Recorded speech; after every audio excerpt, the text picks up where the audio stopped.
Hi, it's Dwyer, gamblersadvisory.com, dwyervip.com, on Roku, Dwyer Boxing and Sports News. Let's talk boxing. Let me respond to some of the comments that were left on the last video. I was a little bit surprised by them. And hey, boxing's an edgy type topic. Let's talk about them. First, with regard to Mayweather's career, right? I made the point that Mayweather fought really a diminished Manny Pacquiao. A lot of people were upset, right? They didn't like the fact that I pointed out that Pacquiao had two other recent losses, and I mean within the last few years, right? Preceding the Mayweather fight.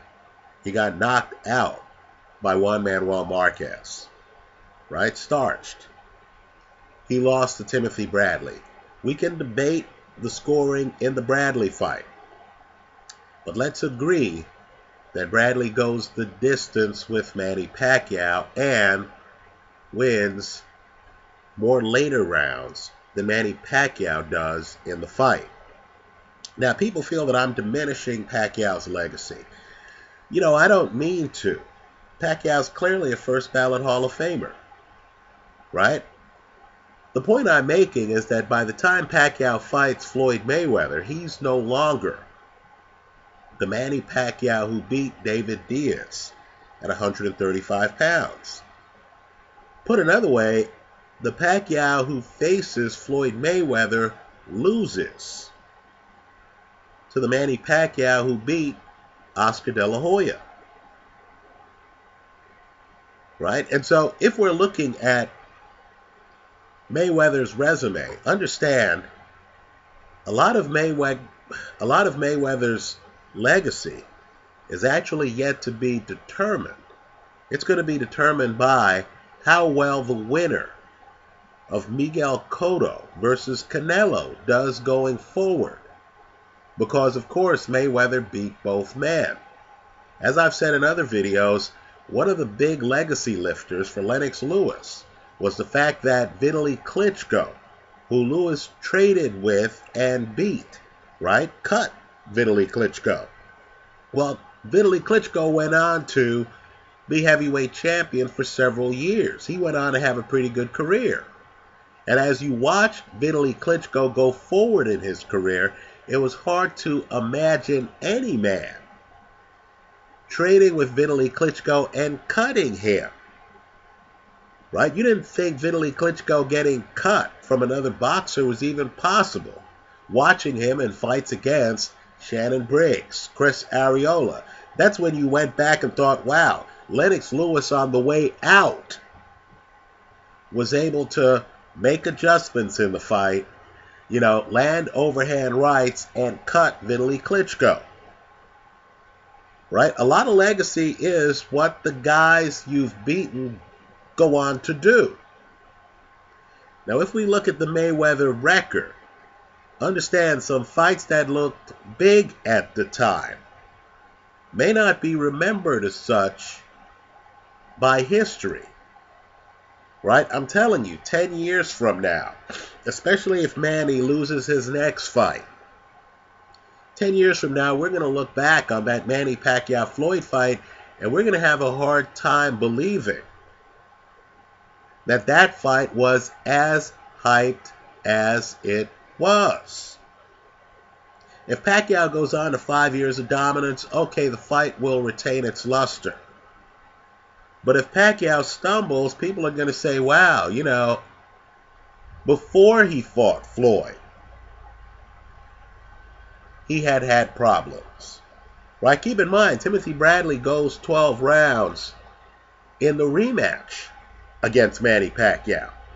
If you look at Pacquiao's record, you'll notice Pacquiao, when he was in his 120s, when he briefly visits 135, he's a knockout puncher. Right? Isn't Manny Pacquiao the guy who KO'd Ricky Hatton in 2 rounds? Isn't Manny Pacquiao the guy who stopped Miguel Cotto? When you think of Manny Pacquiao, aren't you thinking of stoppages? Keep in mind, Pacquiao wasn't even a 135-pound fighter. He stops David Diaz. Right? I would, stick with what I'm saying here. Pacquiao's a little bit diminished when he fights Floyd Mayweather. In fact, look at Floyd's recent opponents. Other than Canelo and Cotto, who's the guy years from now who you're going to look back on and say, wow, how did Floyd beat this guy? Let's just look at the Showtime contract. Robert the Ghost Guerrero, after having a nip and tuck battle with Carmagay, where he's getting hit with a bunch of bombs, goes out and loses to Keith Thurman. Right? Loses to Keith Thurman. I would say, given Guerrero's recent fights, let's remember his fight against Andre Berto, right? Who had, by the way, 3 losses in the prior 6 fights before he fights Floyd Mayweather. Right? Guerrero fights Andre Berto. That's a nip and tuck battle. Right? Guerrero gets hit with a lot of big shots. Guerrero seems to be making that Ali transition from being elusive in the ring to getting hit and being judged by his ability to take punches. Now as he's gotten older. Right? So, understand, as we look at Mayweather's legacy, we necessarily have to look at the guys he fought. Canelo right now is viewed as a big name. Canelo right now is not yet a Hall of Famer. Right? Look at how Canelo got his first title. What's the big Canelo fight where you thought it was a major gut check? Because understand, looking at the Canelo legacy, Austin Trout lost to Erislandy Lara after fighting Canelo. Right? The Canelo-Erislandy Lara fight, that's a controversial fight scoring-wise, isn't it? Right? Canelo beat James Kirkland. Was James Kirkland at the top of his game at the time of that fight?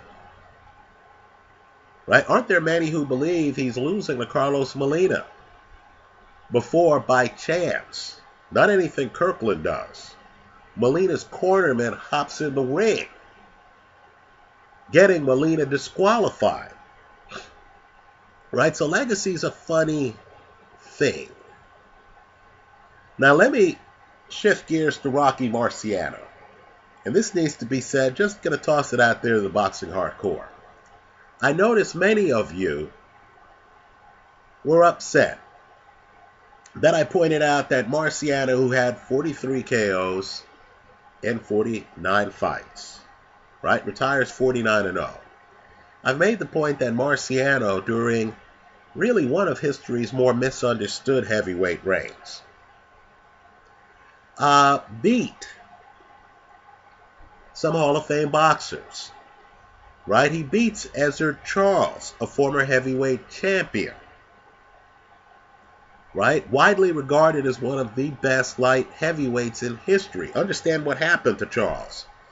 He's dominating the light heavyweight division. Then he kills a man in the ring and is never quite the same at light heavyweight. Look at his resume. He's kind of a light heavyweight legend. You want another one, Archie Moore. Now let's be clear here. And of course, before he becomes champion, Marciano knocks Joe Louis out of the ring. Right? Knocks him out of the ring. Other than Max Schmeling, that's the most iconic Louis loss. Right? Now, let's be clear here. Marciano today would be a cruiserweight. Right? When he's fighting Archie Moore, who would later fight Ali years later. Right? Who fought at heavyweight years later. When he fights Archie Moore, understand Archie isn't that much lighter than Rocky Marciano. Right? The gap is less than it was when, let's say, Bob Foster, another great light heavyweight champion, fought Joe Frazier. Or when Bob Foster, for that matter, fights Ali. Right? Those are rough and tumble fights. Marciano against Ezzard Charles twice. And Marciano against Archie Moore. Right? Understand, too, if you look at Marciano's legacy, you're going to notice there are fights he had where he's the underdog in the fight going in. Right? He fought a lot of guys like Rex Lane back in the day who were highly regarded. When's the last time Floyd Mayweather was an underdog going into a fight? Right? Just ask yourself that question. Right? Rocky Marciano was. Now let's talk about the guy he beats to become heavyweight champion. Another guy misunderstood by history. Jersey Joe Walcott. Let me tell you, if you just do a Google search for the biggest scoring travesties in championship boxing history, one of the fights that's going to pop up is going to be Jersey Joe Walcott against Joe Louis. Right? This is when Louis ruled the roost. Right? About 90% of the people in the arena knew that Jersey Joe Walcott had beaten Joe Louis. Now, the fight's significant sociologically. It's very significant. You need to be aware of this part of boxing. Right? Because Joe Louis didn't fight too many African American fighters.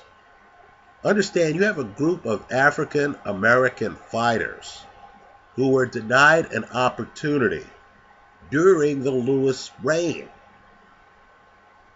Right? Louis had a Bum of the Month club. It didn't include brothers. Right? Well, then he gives Jersey Joe Walcott an opportunity. And I'm telling you, Walcott wins that fight by such a margin in the ring that Louis leaves the ring before the decision is announced. Louis is on his way to the dressing room when Louis hears that he won that fight. Right? That fight is widely regarded as a farce. Well, let me say this. Walcott then goes on to beat Ezzard Charles. Right? When Walcott's fighting Marciano, he's dominating the fight. He then gets drilled. He gets stopped by Marciano. Understand, there's a second fight between the two men. Marciano does what Marciano does. He drills Walcott again. Right? Let me say this too. Ezzard Charles, master boxer. Walcott, master boxer. Isn't it a bit amazing that Marciano, who was a slugger, goes 15 rounds with Ezzard Charles the first time they fight and beats Charles by decision? Think about that. Master boxer against slugger. And Slugger's out there for 15 minutes earning a decision. Let me say this too. When Marciano wasn't fighting Walcott, Louis, Ezzard Charles, and Archie Moore, and let me point out, this is the 1950s at heavyweight. Who else is he going to fight? This is a few years before Sonny Liston pops into the public consciousness. Well, understand, Marciano's Jose Luis Castillo fight, the fight where many people thought he actually lost it, was a fight to a guy named Roland Lastarza. Did you know during his reign, while he's fighting these guys, right? And while he's stopping these guys, understand, Marciano beats Walcott by KO,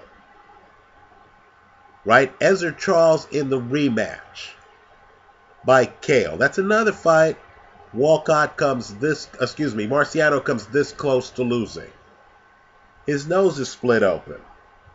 The referee says to him, between rounds, Rocky, if you don't do something in this round, I'm going to stop the fight. Marciano, with his title on the line, with his nose split in two, goes out there knowing it's his last 3 minutes of his heavyweight reign against Ezra Charles, a master boxer. And he closes the show. Beats Ezra Charles by KO in the rematch. Think about it too. He goes 15 rounds with Ezra Charles. What does he do? He gives Ezra Charles the rematch.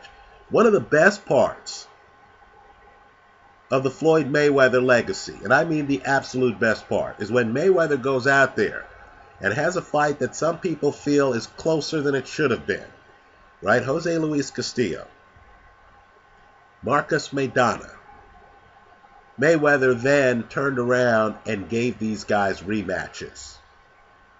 Understand that Marciano, when he's not knocking out Walcott, Lewis, Charles, Archie Moore, during his reign he gives Roland Lastarza a rematch.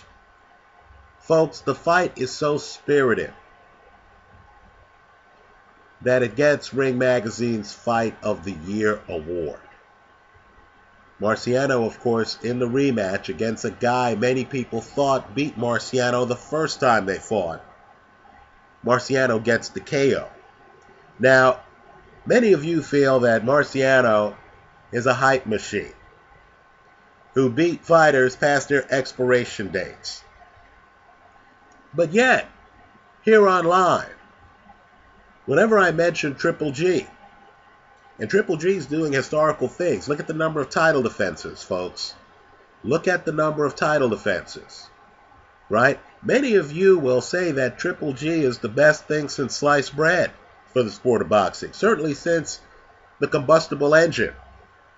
But yet Triple G, who has a share of the belt at middleweight, somehow, during a span in which he has several title defenses, hasn't fought Peter Quillen,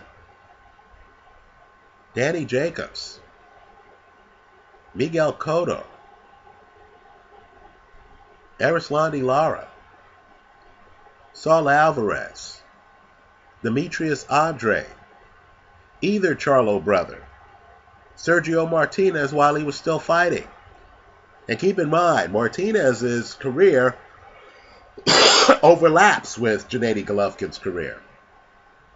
Right? So, how is it that Marciano is supposed to have fought nobody? This is while he's fighting and stopping Hall of Famers like Joe Louis. Right? How is it that Marciano is not supposed to have fought anyone? But yet, we're here praising Golovkin, who, quite frankly, has only fought a faded Daniel Geale, right? And really has a resume that's a little bit thin. Was Martin Murray that big an opponent? Was Kasim Uma that big an opponent? Take a look at Kasim Uma's record. Shortly before he fights Gennady Golovkin, Kasim Uma was in decline. Look again at Martin Murray. Sergio Martinez fought Martin Murray before Martin Murray fights Gennady Golovkin. Why wasn't Golovkin fighting Sergio Martinez?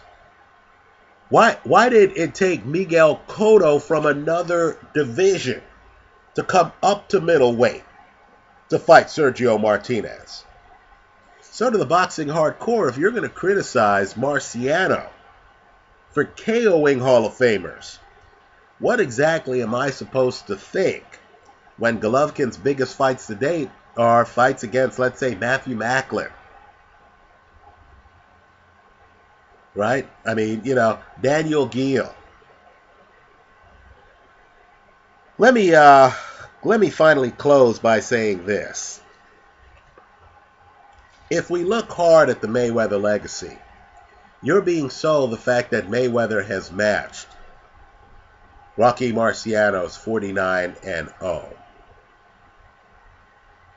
Right? You know what? If you want to believe that all of these divisions are interchangeable, then go ahead and do so. That's your right. It's your opinion. Right? But for many of us, as I've said in past videos here, there's the heavyweight division, and then there's everything else. Right? Rocky Marciano did what he did at heavyweight. And understand, his manner of victory is more jaw-dropping if you like KOs. It's more decisive than Floyd Mayweather's. Right? Mayweather beats Ricky Hatton by KO. An argument can be made that he goes the rest of his career, right? Something like the final 8 years of his career without a legitimate knockout. Right now, I know the Mayweather crowd is going to leap to their feet and say, whoa, what about the Victor Ortiz fight? Who KO'd Victor Ortiz that night? Was it Floyd Mayweather or was it Joe Cortez, the referee? Right, Victor Ortiz is looking at Joe Cortez, the referee, who is looking out of the ring. Now, if Rocky Marciano got a KO like that, would you feel the same way about that KO as you do Marciano knocking Joe Louis out of the ring? Right? The point is the Victor Ortiz KO, and Ortiz made a mistake. You're supposed to protect yourself at all times.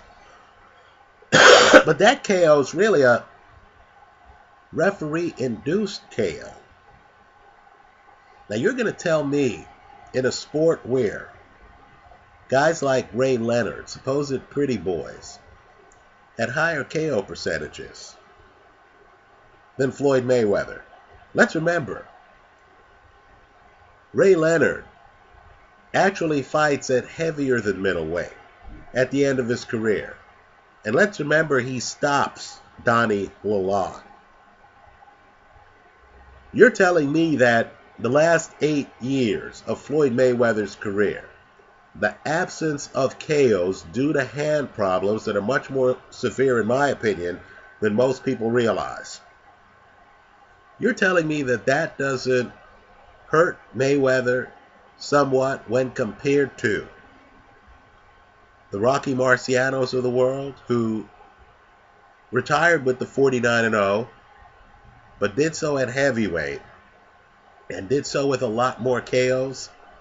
Now, don't get me wrong. I'm not saying Marciano was as good a defensive fighter as Floyd Mayweather. I'm not. I'm not saying, Floyd Mayweather had a stretch in any fight where he looked as bad as Marciano looked against Jersey Joe Walcott for the first, 11, 12 rounds of their first fight. Right? Mayweather's a boxer. Marciano was a slugger. But what I am saying is, not all 49-0s are created equally.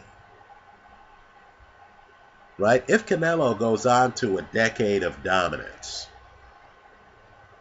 Mayweather's legacy is going to shine very bright. If Miguel Cotto unifies the middleweight division, beats Triple G, Mayweather's legacy is going to shine brightly. But if the winner of Cotto-Canelo then stumbles, gets KO'd by Triple G, right? If we're looking back on the Mayweather legacy, knowing that Diego Canales, after perhaps Mayweather's finest moment in the ring, went on to lose to, believe it or not, Jose Luis Castillo, right? The guy who gave Mayweather problems. If we realize that Ricky Hatton, in another big moment for Mayweather, goes on to lose to Manny Pacquiao, right? If we realize that Oscar De La Hoya went on to suffer losses after losing to Floyd Mayweather, right? And had, by his own admission, problems outside the ring that took years off the end of his career. Then we really do have to ask the question, okay, well, as we compare the Mayweather knockout free for the last 8 years legacy with the legacy of, let's say, Marciano, who's stopping Hall of Famers at the end of his career, right? Which 49-0 has more weight to it? The Mayweather 49-0 or the Marciano 49-0? You can disagree with me. I understand this is the age of Floyd Mayweather. But before you throw stones at Marciano's legacy, just consider the manner in which he won fights. Right? Who else knocked out Joe Louis during the later part of Joe Louis's career? Right? Archie Moore felt he was robbed in his fight against Marciano because he drops Marciano. Then when Marciano gets up, there's a moment of confusion. The referee doesn't allow Moore, who's one of history's dominant closers, right? Just look at Moore's knockouts to close the show. Marciano then, of course, comes back and knocks out Moore. Did you know that Archie Moore, until the day he died, even while thinking he got robbed in that fight, considered Marciano to be a great fighter? Think about it. Right? Did you know that Lou Duva, who believes that Rocky Marciano lost the first Roland La Starza fight, who was famously in the corner for fighters like Pernell Whitaker, great fighters, right? Lou Duva, long history in boxing. Did you know that Lou Duva, who was alive during the entire Ali era, considers Rocky Marciano to have been the best heavyweight in history? Right? If you close your eyes and you ask yourself, which legacy would you prefer? Right? The Mayweather defensive brilliance, fights go 12 rounds. I know many of you are going to say, hey, Mayweather got a lot of KOs. He did. None in the last 8 years, other than a Victor Ortiz KO that, to me, is really a non-KO. Is that the legacy you think you would prefer to have, rather than the legacy of being an unbeaten? Unbeaten right up through your last day at work. Unbeaten heavyweight champion. Right? Who won, and I'm telling you, multiple fights. Understand, people viewed Marciano as undersized and too raw back then. They thought guys like Rex Lane were going to beat him. Right? Marciano, winning fights in which he's an underdog. Stopping Hall of Famers. Right? We don't have to think about the scorecard. For Marciano, Joe Louis. For Marciano, Ezra Charles, the rematch. For Marciano, Archie Moore. For either Marciano, Jersey Joe Walcott fight. Right? Think about that. Which 49-0 is better to you? The one at the lighter weight or the one at heavyweight? The one with a lot of decisions or the one with 43 KOs in 49 fights? Right? To me, a win is not a win in boxing. You have to ask yourself, well, how did that win come about? Right?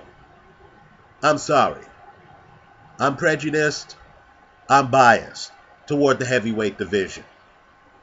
Right? As John L. Sullivan once said when he walked in a bar, he said, I can lick any man in the house. When you think of the fighter who can beat everyone, that guy's the heavyweight champion.